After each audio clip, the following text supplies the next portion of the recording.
The man behind the counter didn't even look up when the old man entered the hardware store. "We don't do refunds on junk," he muttered. But when the police showed up 2 hours later, along with a military Humvee, everything stopped. And suddenly, the quiet old man with the duct-taped shoebox had every set of eyes on him. Before we begin, tell us where you're watching from. And don't forget to like the video.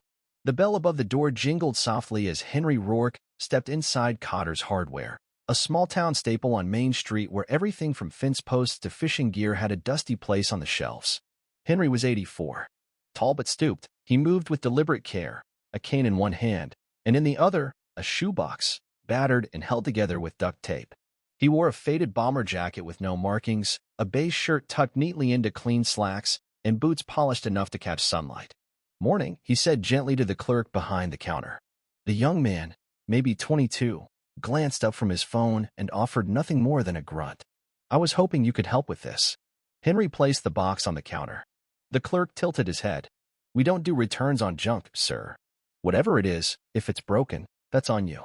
Henry's eyes twitched, but he didn't flinch. "It's not broken.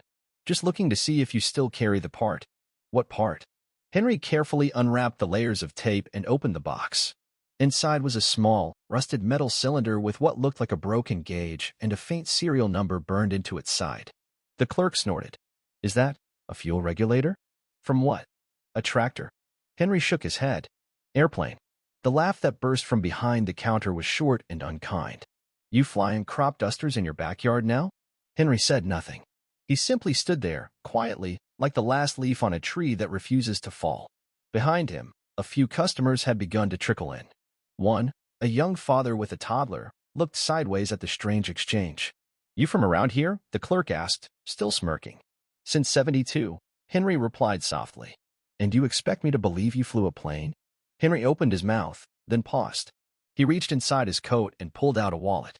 Tucked behind an old ID was a black and white photo, 5 men in flight suits beside a rugged aircraft. "I don't expect anything," he said. "Just needed the part." The clerk looked at the photo for half a second before waving a dismissive hand. "Try eBay, Grandpa. Or maybe a museum." Henry nodded once. "All right. Sorry for the trouble." He placed the photo back into his wallet, closed the shoebox, and turned to leave. None of them noticed the man in the back aisle who had stopped mid-step. He was staring at the old photos still visible on the counter. His hand trembled slightly. Henry Rourke walked out without another word. But the next 2 hours would change everything, and not just for the clerk behind the counter. Outside, the morning sun had climbed a little higher, casting long shadows over the sidewalk. Henry Rourke didn't walk fast. He never had since the surgery, but he moved with purpose, gripping the shoebox like it held something more than rusted metal. It did. Inside Cotter's Hardware, the man from the back aisle finally stepped forward. He was in his late 40s, denim jacket, short-cropped hair, and a veteran's awareness that lingered in how he scanned a room. His name was Steve Carver, and until that morning, he'd never seen Henry in person, only in a book his father used to keep on a shelf labeled Menuo. He walked slowly to the counter, picked up the forgotten photograph, and stared at it. The clerk noticed. "You looking to return junk, too?" Steve didn't respond. He just tapped the photo with his knuckle. "You know who that is?" The clerk shrugged. "Some old guy playing pilot. Probably stole the photo from Goodwill." Steve's jaw tightened. "That old guy built the rescue plan that got my father out of a POW camp in 1969. The clerk blinked. "Come on. He's what, 80? 84. His name is Lieutenant Colonel Henry Rourke. He flew C-130s over Vietnam. He ran 3 medevac missions into active zones after the LZs were declared lost. Do you know what that means?" The clerk swallowed. "No." "It means he flew in after command gave up." Steve leaned closer. "And he brought people back anyway." The photo, still on the counter, shook slightly as Steve's hand trembled. "Why do you bring that part in here?" Steve exhaled slowly. "Because he's rebuilding it." "What?" "The plane. Or a piece of it. It's in his barn. He's been trying to restore what's left from the wreck they salvaged in '72. He kept the regulator because it still smells like fuel. The same fuel that soaked through his uniform while he pulled 4 men out of a burning fuselage." The clerk went pale. And that's when the sirens began. Not police. Not ambulance. Low. Deep. Military. Through the store windows, heads turned. 2 police cruisers pulled into the lot, followed by something few in town had seen since the 4th of July parade a decade ago, a tan military Humvee, slow and deliberate, flying a faded Marine Corps flag. Steve didn't smile. He simply said, "You should go outside." The clerk stood frozen. Customers pressed toward the glass, trying to see. A little boy pointed, whispering to his dad, "Is that a tank?" Henry had reached the corner by then, unaware of the sudden tension behind him. The Humvee stopped. Two men stepped out, both in uniform, both wearing the ribbons and scars of old campaigns. One of them carried a folder. The other carried a sealed wooden case. They didn't ask for directions. They walked straight toward Cotter's Hardware. If you've ever misjudged someone, only to find they carried more than you could imagine, how did it change you? The first uniformed man through the door was Master Sergeant Don Keller, U.S. Army, retired, square-jawed, gray-templed, and moving like someone who still lived by the creed of measured action and zero-wasted motion. The second man was shorter, darker-skinned, and younger, Sergeant First Class Malik Owens, decorated and steady-eyed, carrying a weathered wooden case with both hands like it held something sacred. The store fell into an unnatural hush. The only sound came from the faint creak of the door slowly shutting behind them. The clerk cleared his throat. "Can I help you, gentlemen?" Keller's gaze swept the room, sharp and calculating. "Is this where the man with the shoebox came in?" Yeah. He just left," the clerk stammered, sweat breaking out at his temple. "Old guy. Wore a bomber jacket. Brought in some broken part from a plane." Owens tilted his head.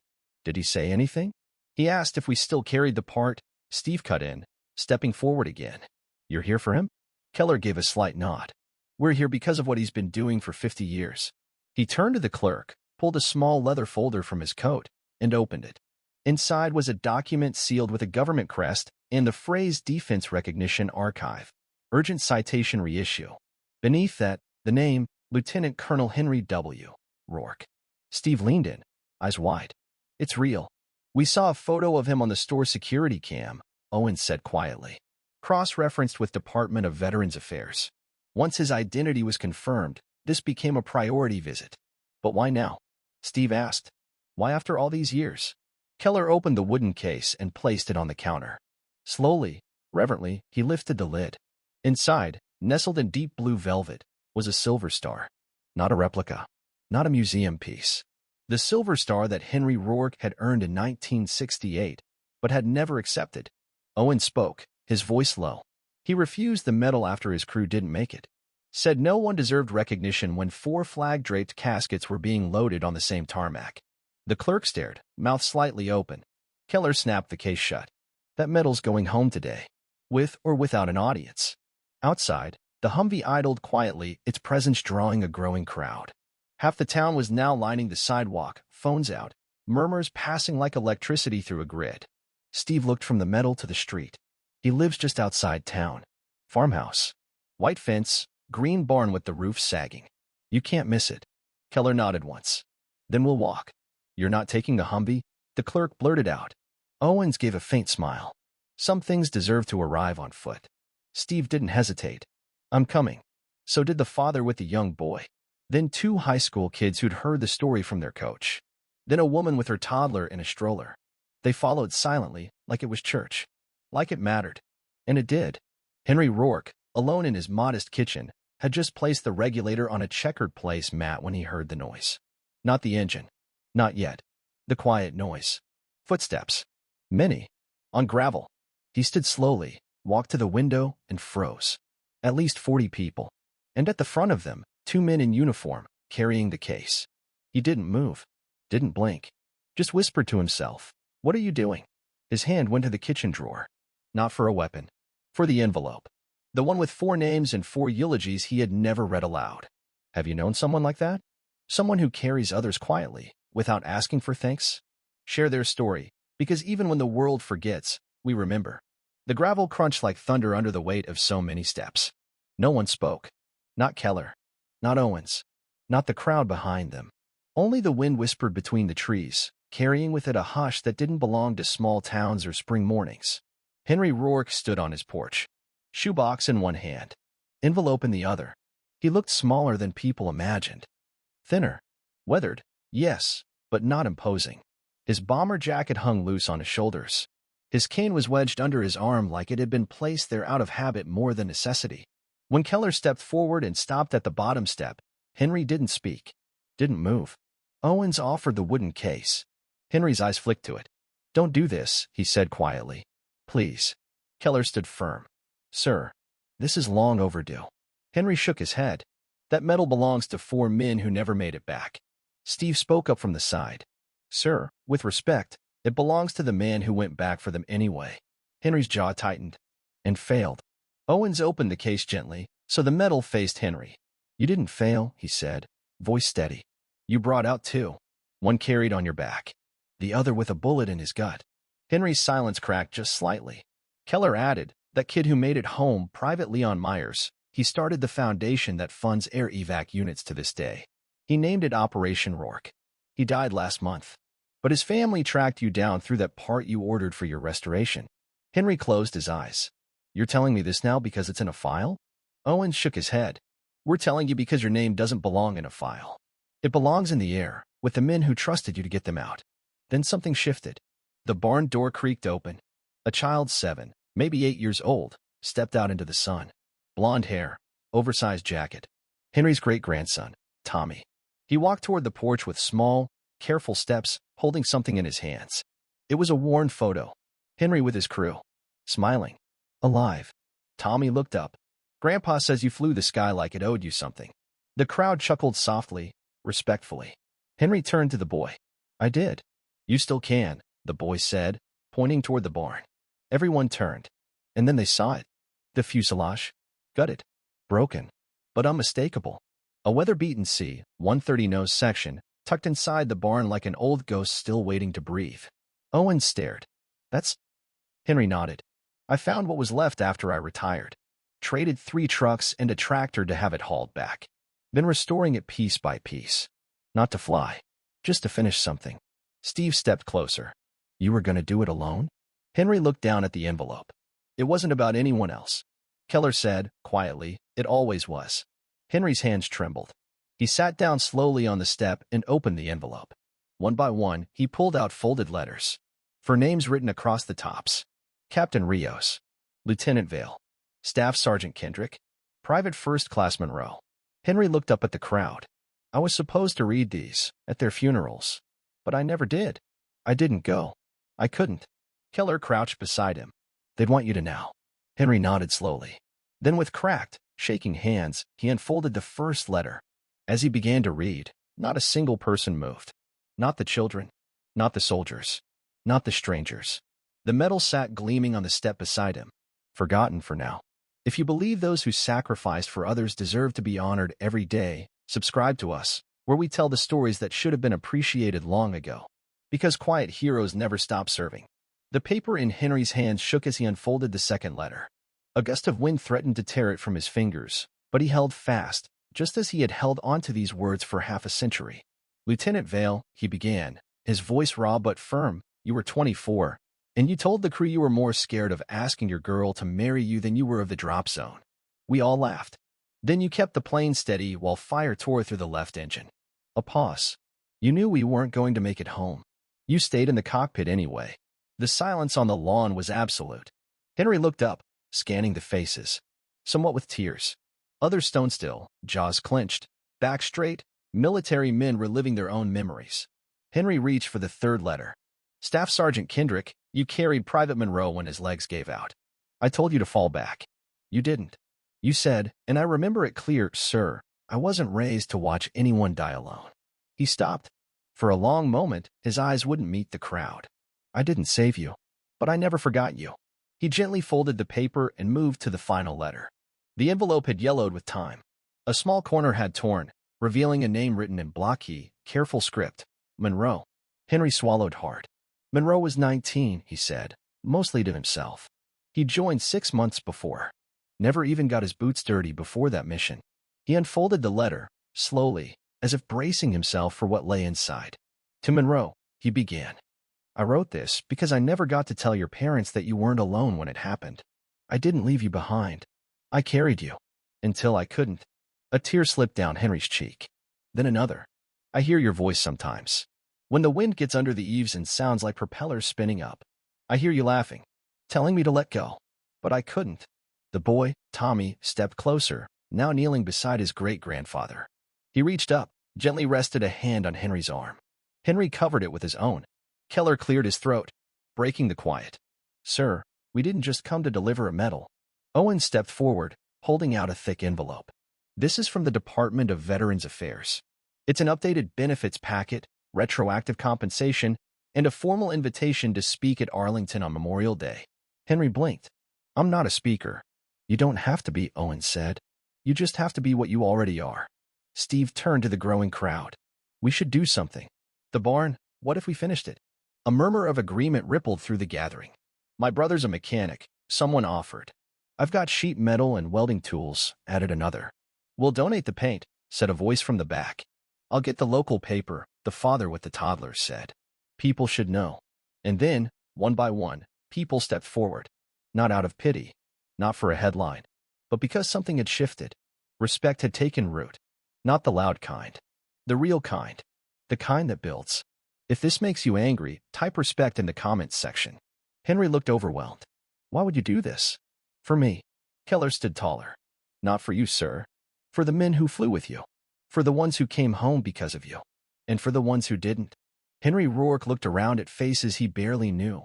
Neighbors who had passed him in grocery aisles. Kids who had biked past his gate. Strangers who had never knocked. Now they were here. Not because of a medal. Because of a man who never asked for anything and carried everything. He wiped his face with a shaking hand. All right, he said quietly. We'll finish it. And for the first time in decades, he smiled. What moment in your life did justice arrive late but sweet? 3 days later, the barn echoed with life it hadn't known in years.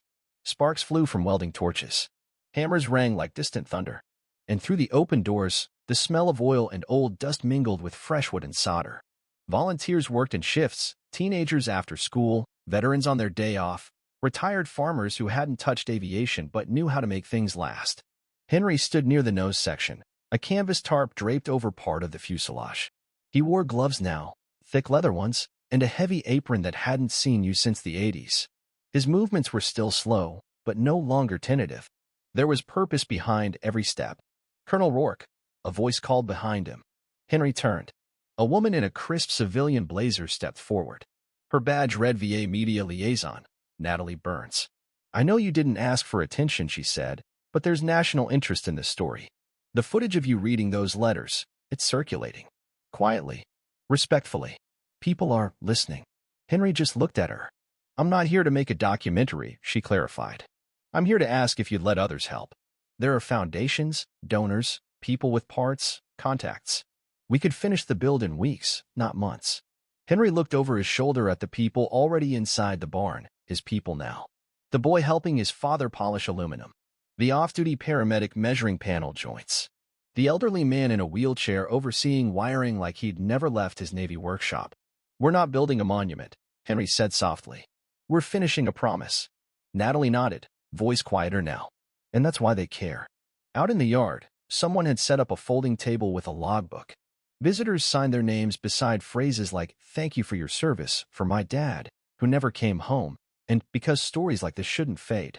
Among the names was Leon Myers Jr., written in thick, careful letters. Beneath it, my father said you gave him his life twice. Inside the barn, Owen stood beside Steve, holding an old flight manual, dog-eared and stained. He wrote on every page, Owens murmured. Flight calculations. Wind speeds. Emergency procedures. This wasn't just memory. It was a mission. Steve nodded. You know what gets me? He never once mentioned any of it. Lived like a shadow, doing yard work, feeding stray cats. Whole town saw him every week. Nobody saw him. Owens traced a finger across a handwritten note at the margin of a page.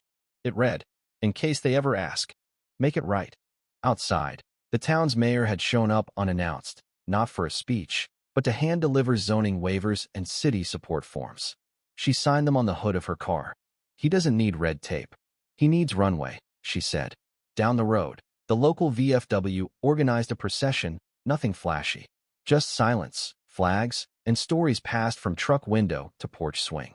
If you believe respect shouldn't wear out with time, type respect. Henry, meanwhile, had paused near the tail section. He reached into his coat pocket, pulled out a small, oil-stained cloth bundle. Inside was a single item, a rusted dog tag bent nearly in half. He looked at it for a long time, then gently tied it to the bulkhead with a length of paracord. "Welcome back aboard, Kendrick," he whispered. A camera shutter clicked from outside. Someone had snapped a photo, him alone with the tag, backlit by the sun slanting through the barn window. By nightfall, that image would quietly make its way through military message boards and veteran forums.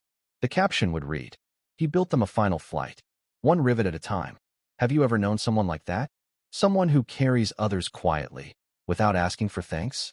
Share their story, because even when the world forgets, we remember. The morning broke with a sky so clear it looked painted. Dew clung to the grass outside the barn. Birds stirred in the trees. But for once, no one noticed nature's quiet. Because inside the green barn, silence had a different texture. It was reverent, sacred, like the moment before a prayer. The plane, what remained, and what was rebuilt, stood whole. Not flight-ready, but complete. Riveted, cleaned, polished. Nose to tail. With new struts, new paneling, a replica tail wing, and 4 names stenciled in black across the cargo door. Rios, Vale, Kendrick, Monroe. Henry stood before it, flanked by Owens and Keller, both in dress uniform. Tommy stood close, a replica cap on his head, clutching a folded American flag he had spent all night arranging just right. A van pulled up the gravel path. Out stepped a woman in full Marine Corps dress blues. Lieutenant General Julia Price. She wasn't supposed to come, but she had read the transcript, watched the silent footage, seen the still image of the dog tag tied with paracord. And like many others, she had felt something shift. Henry turned as she approached. They hadn't met before. She extended a hand. "Colonel Rourke, I came to say thank you, and to return something." He raised an eyebrow. She nodded toward a young aide who stepped forward, carrying a sealed gray case. Inside, wrapped in velvet, were 2 bronze stars and a citation marked "Top Secret, Declassified 2023. "These were yours," she said softly. "They were withheld due to operational secrecy. Command believed you didn't want recognition. But recognition doesn't belong to command." Henry's hand trembled as he took the case. "I didn't. We know. But history does." Behind them, dozens had gathered. Townspeople, veterans, kids with cameras, teachers who had taught about wars without realizing a piece of it lived just beyond the school parking lot. And then the bell rang. The old airfield bell, rusty but still loud. It signaled that the moment had come. Henry stepped up to the side of the aircraft. His aircraft. He reached into his pocket, pulled out a set of worn keys, faded tags dangling, walked to the cockpit stairs, and climbed. Slow, steady. The crowd didn't breathe. Once seated inside, Henry flicked a single switch. A red light blinked to life on the console, wired to a small battery, just for show. But it was enough. Outside, a chorus of cheers rose, not loud, but full. Henry's voice crackled over an old speaker, patched to a PA system. "I'm not a hero," he said. "I was just the last man willing to go back in." He paused. "And now I'm not alone. If you've ever misjudged someone, only to realize later they carried more strength than you imagined, how did that change you?" Silence followed. Then someone started singing softly. A woman in her 60s. Amazing Grace. Others joined. Then the flag was raised. And for the first time in decades, Henry Rourke watched it rise, not for battle, but for memory. Keller stepped beside the wing and placed a folded note beneath one of the rivets. It read, "We see you now." Tommy looked up at his great-grandfather through the cockpit window and saluted, lips pressed tight, eyes full of something he couldn't yet name, but would carry forever. Because he'd seen what real strength looked like. Not in medals, not in guns, but in rusted bolts, unread letters, and a man who never needed to be seen to be real. Have you ever witnessed someone punished for an act of kindness? If so, share a small word of gratitude for them in the comments. Even just a name is enough to keep light in our lives. 1 week later, the field beyond Henry's property was transformed.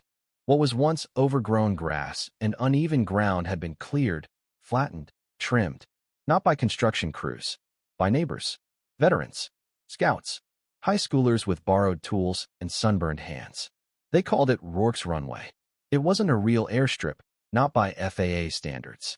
No paved lines, no towers, just 300 yards of honest earth, cleared and true. At its northern edge stood the completed memorial, a curved metal wing, forged from salvaged aluminum, shaped by the same welders who rebuilt Henry's plane. For names etched into it. Beneath them, a plaque. For the men who flew. For the one who brought them home. That morning, Henry stood beside it in silence. He wore the same bomber jacket. Same boots. But something in him had changed. Not loosened exactly, but opened. In his hand was a letter. The last one. Not written in 1969. This one was new. Dear Tommy, it began. I never planned to be remembered. I thought I'd build the barn, restore what I could, and go quietly. But you gave me something I didn't expect, your eyes. He paused, blinked at the page, and continued. They watched me with belief before you had any reason to. You made me want to finish. He folded the letter gently, tucked it inside a new flight manual, one he'd been rewriting by hand. A crowd began gathering. Veterans in uniform, children holding small flags, a line of jeeps, motorcycles, and a single Humvee, all polished, all quiet. At exactly 11 a.m., a low hum filled the air. They all looked up. 3 planes appeared in formation, Vietnam-era T-28s flown by retired pilots from the neighboring county. Each aircraft bore tail numbers painted to match Henry's unit. As they approached, one peeled upward, climbing fast, disappearing into the sun. The missing man. Henry's fingers curled into fists, but his chin lifted, not in pride, in peace, because something in the air had changed. Not the wind, the memory. It wasn't his alone anymore. Natalie Burns stepped forward with a microphone, not for a speech, for one sentence. This is the official recognition of Lieutenant Colonel Henry W. Rourke by the Department of Defense and the Veterans Affairs Office, for acts of valor performed under extreme conditions, with no expectation of return.